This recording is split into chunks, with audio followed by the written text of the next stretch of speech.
जयराम अवधि राष्ट्रीय समाचार में आप सबका स्वागत बा। आज के अवधि राष्ट्रीय समाचार कुछ यह प्रकार से बा। भारतीय सेना सैन्य कर्मियों की चीनी भाषा प्रशिक्षण दे बिना बुधवार के तेजपुर यूनिवर्सिटी के साथ एक एमओयू पर हस्ताक्षर के सेना प्रवक्ता लेफ्टिनेंट कर्नल महेंद्र रावत के अनुसार ये प्रशिक्षण सैन्य कर्मियों के स्थिति की मांग के अनुसार अपने अपने चीनी समकक्षन से जुड़े में सशक्त करे।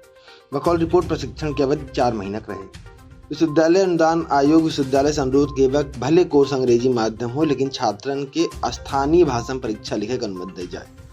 आयोग साथ में कहे कि विश्वविद्यालय में किताब के क्षेत्रीय भाषा में अनुवाद और शिक्षण में क्षेत्रीय भाषा के इस्तेमाल को बढ़ावा दिया जाए।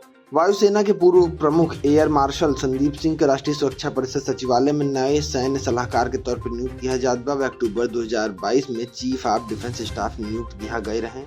जनरल अनिल चौहान के स्थान लिए हैं। गौरतलब है कि सिंह जनवरी 2023 में वायुसेना के उप प्रमुख पद से सेवानिवृत्त भय रहे।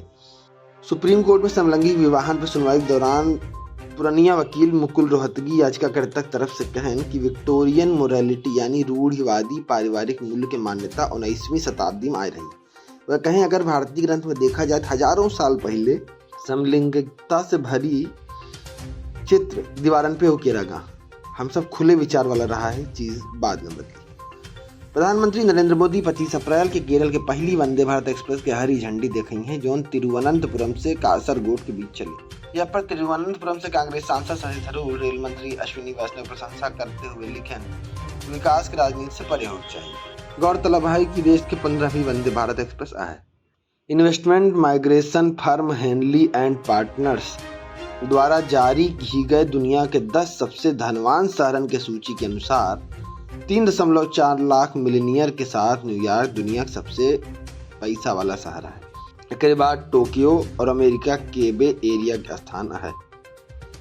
भारत के सबसे धनी शहर मुंबई जहां 59,400 मिलीनियर रहा था। बुधवार के जारी हुए रिपोर्ट के अनुसार 8 billion lives infinite possibilities the case for rights and choices के अनुसार भारत अब दुनिया का सबसे अधिक आबादी वाला देश है। यूएन के आंकड़न के अनुसार भारत 1.428 अरब की आबादी के साथ चीन के पछाड़ देबा, जेकर आबादी 1.425 अरब है। भारत की आबादी में 68% लोग 15 से 64 साल के बीच है। लखनऊ सुपर जायंट बुधवार के आईपीएल 2023 में अब तक के सबसे कम टोटल 154 रन डिफेंड करते हुए राजस्थान रॉयल्स के हराए देश। आखिरी ओवर माविस खान 19 रन डिफेंड करते हुए अपनी टीम की जीत दिलाए। इससे पहले आईपीएल 2023 में आरसीबी दिल्ली कैपिटल के खिलाफ 174 रन डिफेंड किए रहे।